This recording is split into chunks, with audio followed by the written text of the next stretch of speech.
Hello दोस्तों, स्वागत है आपका एक और नई वीडियो में। मेरा नाम रवि, होमगार्ड से रिलेटेड लेटेस्ट अपडेट लेके आ गया हूँ। जैसा कि आप लोगों को पता ही होगा, अगर आप हमारी वीडियो को देखते होंगे तो मैं ऑल इंडिया के होमगार्ड पीआरडी स्वयंसेवक और राज्य कर्मचारियों से रिलेटेड कोई न्यूज़ अपडेट आती रहती है, कोई खबर भी प्रकाशित की जाती है, तो उसके बारे में आप लोगों को जानकारी वीडियो के माध्यम से देता रहता हूँ। तो जैसा कि एक खबर लेके आ गया हूँ, जैसा कि एक डीआईजी रिटायर्ड होमगार्ड है, उन्होंने 5 मांग उठा दी है होमगार्ड जवानों के लिए। तो जैसा कि यहाँ पे आप जानकारी को देख सकते हैं कि हेडिंग है, टाइटल है कि कानून व्यवस्था व नागरिक सुरक्षा बनाए रखने में होमगार्ड की भूमिका, तथा यहाँ पे आप देखेंगे कि 5 पॉइंट यहाँ पे उन्होंने उठाई है होमगार्ड जवानों के हित के लिए। तो जैसा कि बहुत महत्वपूर्ण जानकारी निकल के आ रही है, तो इसके बारे में पूरी जानकारी को जानेंगे समझेंगे, तो आप वीडियो के अंत तक बनिए रहिएगा और आप चैनल को ज़रूर सब्सक्राइब कर लीजिएगा। तो जैसा कि राजेंद्र मोहन शर्मा, जो कि डीआईजी रिटायर्ड हिमाचल प्रदेश के, उन्होंने ये मांग उठा दिए। तो इससे पहले जानकारी को देख लेते हैं कि क्या पूरी जानकारी दी गई है। तो जैसा कि यहाँ पे आप देख सकते हैं कि इस संगठन की औपचारिक स्थापना वर्ष 1946 में उस समय हुई जब मुंबई में सांप्रदायिक दंगे भड़कने लगे थे। इससे पहले इस संस्था का नाम स्थानीय रक्षा स्वयंसेवक वहीं लोकल डिफेंस वॉलेंटियर के रूप में था। वर्ष 1940 में लॉर्ड विंस्टन चर्चिल ने इसका नाम बदलकर होमगार्ड रखा था। उस समय दूसरा विश्व युद्ध चल रहा था तथा जो लोग सेना में भर्ती न हो सके उन्हें इस संगठन में भर्ती किया गया। वहीं आगे जानकारी दी गई है कि दुश्मनों के आक्रमण को लंबे समय तक रोके रखने में इस संगठन की अहम भूमिका रही। वर्ष 1946 के बाद इसे नागरिक अशांति, सांप्रदायिक दंगों को नियंत्रण रखने के लिए प्रयोग किया जाता रहा है। वहीं वर्ष 1962 में भारत चीन युद्ध के दौरान इसका पुनर्गठन किया गया तथा स्वैच्छिक बल के रूप में इसमें भर्ती किए जाने वाले जवानों को विभिन्न प्रकार की कानून व्यवस्था व नागरिक सुरक्षा संबंधित सेवाएं दी जाने लगी।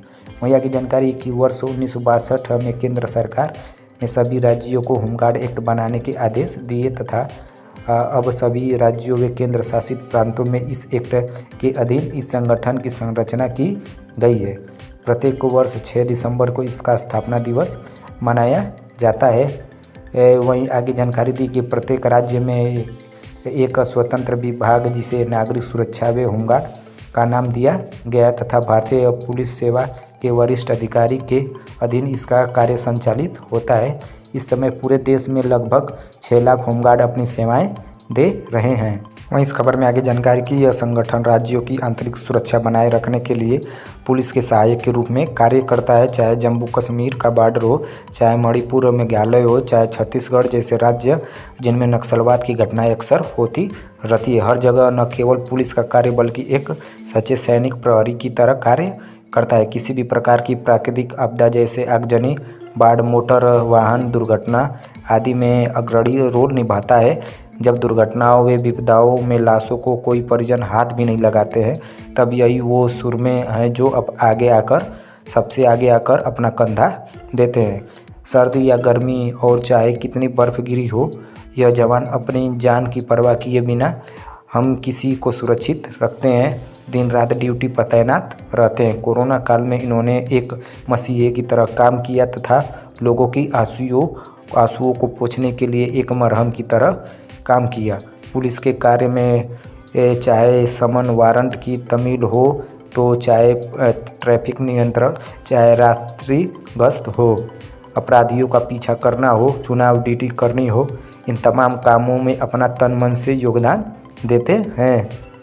वहीं इस खबर में आगे जानकारी दी गई कि जब पुलिस के पास ड्राइवर को या फिर किसी अधिकारी के घर सहायक के रूप में कार्य करना हो तो इनकी सेवाएं ली जाती है। यदि पुलिस विभाग के पास होमगार्ड न हो तो पुलिस के सभी कार्य स्थिर वे ठहर कर रह जाएंगे, मगर इन जवानों को केवल स्वयंसेवक का दर्जा ही दिया गया है तथा वर्ष 2014 से पहले तो इनको दिए जाने वाला मानदेय भी नगण्य ही था। वर्ष 2014 में कुछ जवानों ने सर्वोच्च न्यायालय में समान कार्य व समान वेतन हेतु एक याचिका दायर की थी तथा न्यायालय में निर्णय में कहा था कि होमगार्ड भी पुलिस सिपाही के बराबर कार्य करता है तथा समान कार्य के लिए समान वेतन ही मिलेगा। यह फैसला प्रकाश सीमा बनाम उड़ीसा सरकार के मामलों में सुनाया गया था, जो कि सभी राज्यों में एक समान लागू माना गया। कुछ राज्यों जैसा कि हिमाचल प्रदेश में इन जवानों की स्थिति कुछ बेहतर है, क्योंकि यहाँ प्रत्येक होमगार्ड के जवान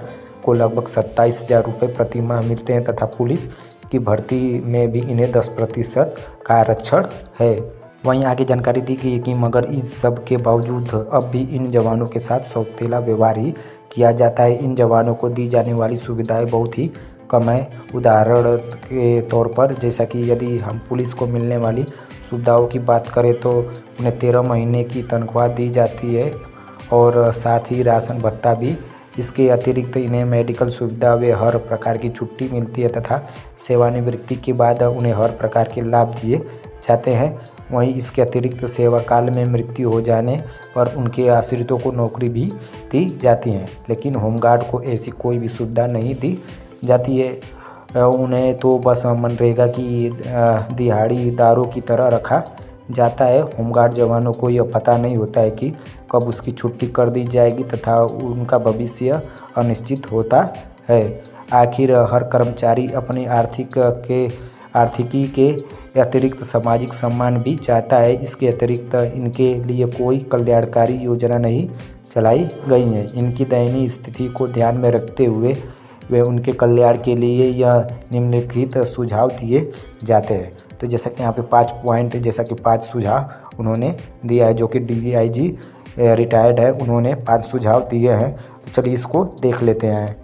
तो जैसा कि यहाँ पे आप देख सकते हैं कि पहले पॉइंट पे उन्होंने बताया है कि जैसा कि सुझाव दिया कि होमगार्ड एक्ट में बदलाव लाना चाहिए तथा इनका स्वयंसेवक का दर्जा बदलकर दूसरे नौकरशाहों की तरह लोक सेवक का दर्जा दिया जाना चाहिए। यदि पुलिस जवानों की तरह इन्हें तृतीय श्रेणी का दर्जा न भी दिया जाए तो कम से कम चतुर्थ श्रेणी का दर्जा दिया जाना चाहिए ताकि इनका भविष्य सुरक्षित बना रहे। वहीं आगे जानकारी तीसरे पॉइंट पे है कि अन्य कर्मचारियों की तरह इन्हें भी हर प्रकार की सुविधा जैसा कि छुट्टी, मेडिकल सुविधा, पदोन्नति इत्यादि की सुविधा दी जानी चाहिए। वहीं चौथे पॉइंट पे इन्होंने सुझाव दिया है कि जवानों के मनोबल को बढ़ाने के लिए खेलकूद प्रतियोगिताएं व सांस्कृतिक कार्यक्रम आदि का आयोजन भी समय समय पर किया जाना चाहिए। 5वें पॉइंट पे इन्होंने सुझाव दिया है कि चुनावों के दिनों में राजनीतिज्ञ इनके कल्याण के लिए बड़े बड़े वायदे करते रहते हैं तथा इनकी संवेदनाओं से खिलवाड़ करते रहते हैं। इन्हें इनकी दयनीय स्थिति के संबंध में आवश्यक ध्यान देना चाहिए। तो जैसा कि आप देख सकते हैं, जो कि राजेंद्र मोहन शर्मा DIG जो कि रिटायर्ड हिमाचल प्रदेश के हैं, उन्होंने ये सारी बातें बोली है। जैसा कि आप देख सकते हैं कि कानून व्यवस्था व नागरिक सुरक्षा बनाए रखने में होमगार्ड की बहुत ही बड़ी भूमिका रहती है। तो जैसा कि आप देख सकते हैं कि यही रही खबर।